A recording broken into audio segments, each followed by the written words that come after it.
안녕하십니까, 김일학 교수입니다. 오늘은 저주받을 다른 복음의 실체라는 주제를 가지고 말씀을 함께 나누어보는 시간을 갖도록 하겠습니다. 오늘도 여러분 모두가 하나님의 품 안에서 진정한 위로를 누리는 시간이 되시기를 바랍니다. 영적 전쟁의 소용돌이 한가운데서 우리 모두에게 사탄이 던져놓은 왜곡된 메시지를 우리가 경계를 하지 않으면 쉽게 미혹당하는 그런 시대에 우리는 살고 있습니다. 만약 여러분들이 이제까지 알게 모르게 진리라고 믿어왔던 것들이 성경에 없는 이야기들로 여러분들에게 전달되어진 내용들이 참 많이 있습니다. 사람들의 입술을 통해서 내뱉어지는 분별 없이 내뱉어지는 말들이 하나님께서는 한 번도 그런 의도로 말씀하신 적이 없는 내용들이 있는가 하면은 그것이 여러분의 믿음을 신앙의 방향을 아주 교묘하게 방향을 틀어 놓는 그런 경우가 있다는 이야기입니다. 그러나 그런 왜곡된 사실들은 여러분의 영혼의 안전을 위해서 바로 잡혀져야만 합니다. 우리는 말씀을 통해 하나님의 진리의 말씀을 통해 진리를 따라가야 하는 그런 믿음의 사람들이지 사람들의 입에서 분별 없이 던져지는 말에 기대어서 신앙생활을 할 수는 없다는 이야기입니다. 이 말세에는 우리의 영혼을 흐리게 하고 신앙의 본질을 오염시킬 수 있는 무서운 왜곡된 말씀들, 변질된 말씀들을 경계하고 분별해야 되는 상황입니다. 우리는 예수 그리스도의 계속을 무력화시키고 있는 이런 왜곡된 미혹의 말씀에서 분별하고 벗어나야만 합니다. 여러분 모두가 결코 참된 복음에서 멀어지지 않기를 간절한 마음으로 바람하지 않습니다. 오늘 우리가 함께 나눌 저주받을 다른 복음의 실체는 우리가 흔히 간과하기 쉽고 경계하지 않고 우리의 영혼을 위험에 빠뜨리려는 그런 의도에 무관심한 경우가 참 많이 있죠. 많은 교인들은 오늘날 교회의 화려한 겉모습과 분위기에 이끌려서 신앙생활을 하고 있는 그런 현실입니다. 겉으로는 화려하고 웅장한 예배를 드리고 설교 말씀을 선포하지만은 그 가운데 생명의 말씀은 점점 더 희석되어지고 사라져가고 있어서 여러분들이 갖고 있는 영적인 그런 믿음과 신앙이 위험으로 몰려가고 있다는 사실을 생각할 때 두렵고 염려스러운 마음을 금할 수가 없습니다. 저주받을 다른 복음이라는 표현은 다소 여러분들에게 강렬하고 모순적인 느낌을 던지는 그런 말씀으로 들릴지 모르겠습니다. 복음이라는 것은 좋은 소식, 특히 예수 그리스도의 구원에 대한 긍정적인 단어이죠. 갈라디아서 1장 8절에서 9절 말씀을 보니까 이 복음이란 말의 유래가 바로 여기서 나온 것이죠. 사도 바울은 하늘로부터 온 천사라도 우리가 전한 복음에서 복음 외에 다른 복음을 전하면은 저주를 받을 것이다 라고 강력하게 경고하고 있습니다.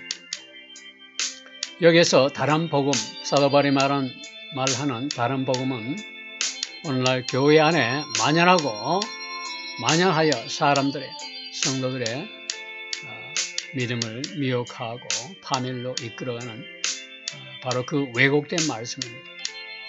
이 복음이라는 것은 원어로 보면 유앙겔리온 또는 로고스라는 그런 말씀으로 수십 번 언급되고 있습니다.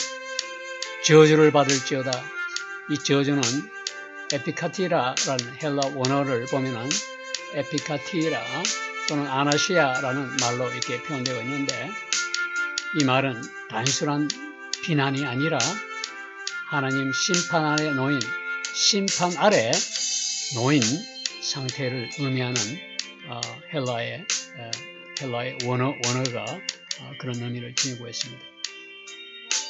갈라디아서 1장과 3장, 요한복음 7장에서 말하는 저주받을 복음이라는 개념은 성경의 핵심적인 메시지를 왜곡하는 오늘날 교회 안에 만연하고 있는 번영복음이라든가 율법주의라든가 자유주의 신학 같은 것이 여기에 해당되는 것입니다. 예수 그리스도 십자가와 부활 없이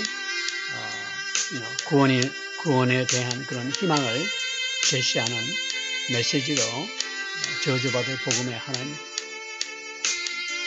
인간의 능력으로 구원받는다라고 하는 공로주의나 이런 것들은 이런 거짓 복음으로 구원을 방해하는 사탄의 거짓 속임수로 우리가 이해할 수가 있습니다. 이런 모든 것들이 바로 저주받을 그런 복음에 해당되는 것입니다. 교회와 신자들이 단호하게 이런 거짓 복음은 거절하고 분별해야 되는 그런 시대입니다. 이 다른 복음은 신약 성경에서 매우 강력하게 경고하는 주제이기도 하죠. 특히 갈라디아서 1장 6절 이하에 보면은 사도 바울이 강력한 그런 경고를 하고 있습니다. 조금 전에 우리가 들은 바와 같이 우리가 혹은 하늘로부터 온 천사라도 우리가 너희에게 전한 복음 외에 다른 복음을 전하면 저주를 받을지어다 이렇게 경고를 하고 있지 않습니까? 이 다른 복음은 겉으로는 기독교처럼 보일 수가 있습니다. 예수 그리스도의 십자가와 부활 그 중심에서 벗어나 왜곡된 복음이 바로 중심에서 벗어난 그 복음이 바로 다른 복음입니다. 이 다른 복음은 구원의 진리를 흐리게 하고 사람을 하나님이 아닌 인간이나 율법적인 행위에 의존하도록 미혹시키고 있다는 점을 우리가 잊으면 안 됩니다. 율법주의 복음이라는 것은 600개가 넘는 637개에 해당되는 율법을 지켜야 구원을 얻는다는 그런 의미지 않습니까? 행위구원 복음, 가령 착하고 선한 일을 많이 베풀어야 천국 간다라는 선한 행위가 구원이라는 이런 거짓된 복음. 선한 행위는 구원의 결과이지 조건은 아니라는 점을 우리가 알고 있어야 됩니다. 그 다음에 기복주의에 관한 번영복음도 마찬가지입니다. 믿으면 병이 낫고 부자가 된다. 교회 나오면 부자가 되고 다 모든 일이 다 풀린다라고 하는 거짓 복음. 성경은 고난 속에서도 주님이 우리와 함께 하시고 또 우리가 주님과 함께 동행한다는 사실을 분명히 강조하고 있습니다. 로마서 5장 3절 이하에서 고난 속에서도 주님이 우리와 함께 동행하고 우리가 주님과 함께 한다는 사실을 분명히 말하고 있습니다. 더 나아가서는 인본주의 복음도 마찬가지입니다. 하나님은 당신을 위해서 존재한다. 하나님의 뜻을 꺾어서 우리의 뜻에 끼워 맞추려는 이런 인본주의적인 복음.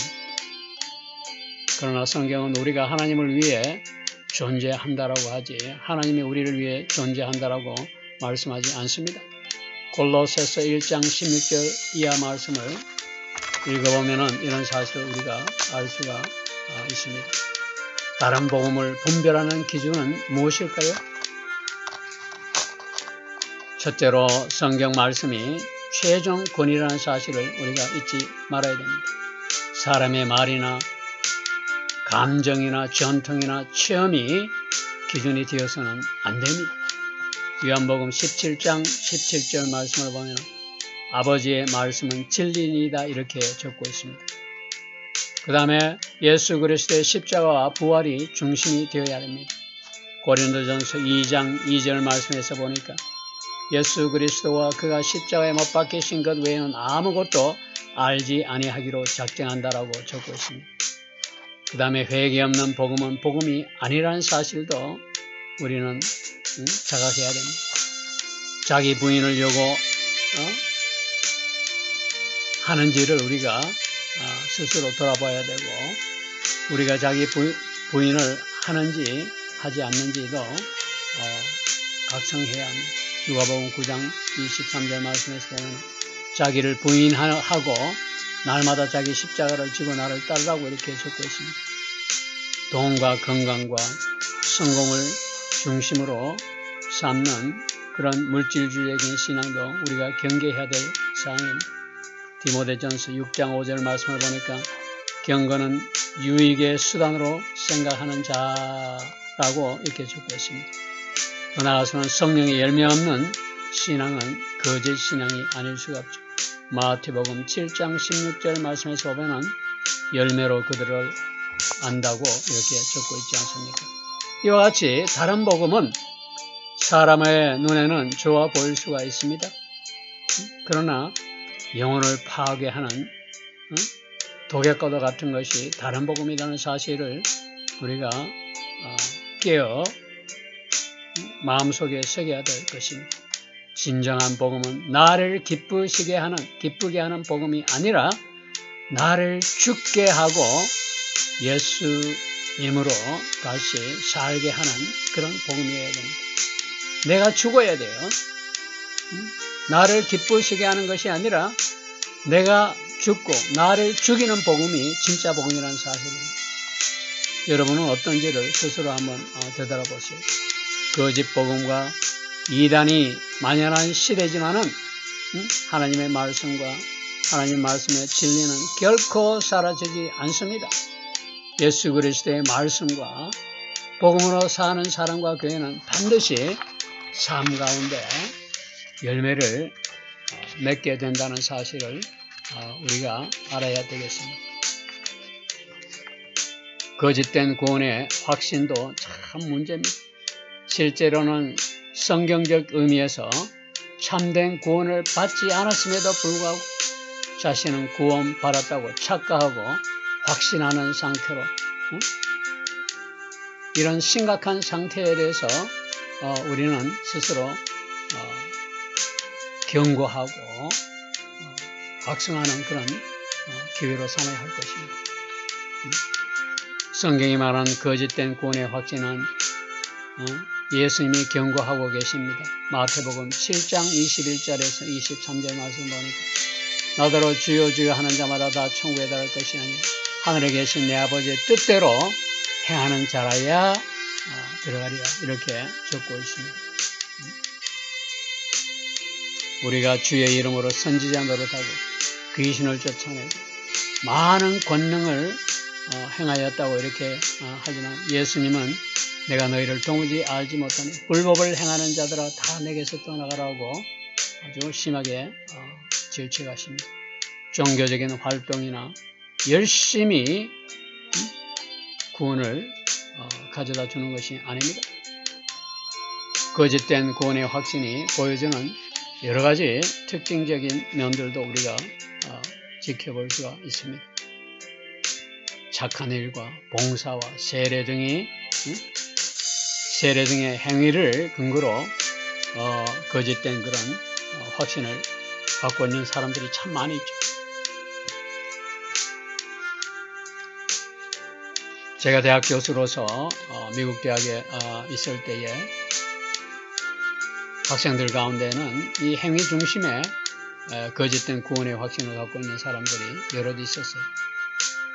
세례를 받았기 때문에 구원을 얻었다고 이렇게 생각하는 그런 분들도 있었고, 또 한국에 돌아와서 대학교 강단에서 교수로서 강의도 하고 복음 말씀을 통해서 선교 활동도 하면서 여러 학생들의 마음의 중심을 이렇게 꿰뚫어보는 그런 기회도 많이 있었습니다. 그들 가운데 이런 행위 중심의 거짓된 확신을 갖고 있는 믿음의 형제들도 참 많이 있다는 사실을 제가 발견했습니다. 더 나아가서는 감정 중심으로 구원의 거짓된 확신을 갖고 있는 사람들도 참 많았습니다. 감정이나 분위기로 구원을 받는 줄로 착각하는 그런 경우이죠. 실언해서 부흥해서 눈물을 잠시 흘렸다고 해서 구원받은 것이 아닙니다. 이런 감정 중심의 거짓된 확신은 우리가 반드시 분별하고 깨어 받아들여야 할 것입니다. 지식만 있는 믿음도 참 심각한 문제입니다. 실제 삶에서 회개와 순종이 전혀 없죠. 야고보서 2장 19절 말씀에서 말하는 회개와 순종이 없는 지식만 있는 믿음을 갖고 있는 사람들이 얼마나 많습니까? 교회 안에 이런 사람들이 참 많습니다. 제가 대학 교수로서 30년 이상 강의를 해오고 헌신해 오면서 지식만 있는 거짓된 믿음을 갖고 있는 사람들이 얼마나 많은지를 강단에서 모임에서 너무도 많이 눈으로 목격했습니다. 이들은 복음을 오해하고 철저히 오해하고 착각하고 있는 경우이죠. 더 나아가서는 한 번 기도했으니 나는 구원을 받았다고 생각하는 사람도 적지 않게 있다는 이야기입니다. 하나님은 사랑이시니 내가 어떻게 살아든지 나를 구원해 줄 것이라고 이런 왜곡된 설교 말씀을 통해서 왜곡된 거짓되고 왜곡된 미혹의 말씀을 진리로 받아들인 경우가 흔히 있다는 이야기입니다. 앞서 한번 제가 말씀드린 경우가 있었던 바와 마찬가지로 루터나 칼빈이 장로교에 심어놓은 그런 왜곡된 메시지 때문에 얼마나 많은 영혼들이 위험에 처해 있는지를 교단에서 강단에서 너무도 많이 목격할 수 있었습니다. 그렇다면 참된 구원을 갖고 있는 그런 확신은 어떤 것일까요? 내 구원이 예수님 십자가 은혜에 위한 것을 과연 내가 믿고 있는가? 회개가 있는가? 순종의 열매가 있는가? 요한일서 2장 3절 말씀에서 보면 반복적으로 죄를 슬퍼하고 부단히 돌이키는 그런 태도가 있는가? 성령의 내적 증거로 하나님을 아버지로 부르고 있는가? 로마서 8장 15절 이하 말씀에서 같이 성령의 내적 증거가 있는가? 요한일서 2장의 말씀에 본 바와 같이 하나님보다 세상을 더 사랑하지는 않는가? 이런 판단을 기준으로 해서 내가 갖고 있는 구원의 확신이 참된 것인지 거짓된 것인지를 알 수가 있습니다. 그러니 우리는 자기 자신을 시험할 줄 알아야 됩니다. 고린도 후서 13장 5절 말씀에서 같이 너희는 믿음 안에 있는가? 너희 자신을 시험하고 확증하라. 예수 그리스도께서 너희 안에 계신 줄을 너희가 스스로 알지 못하느냐.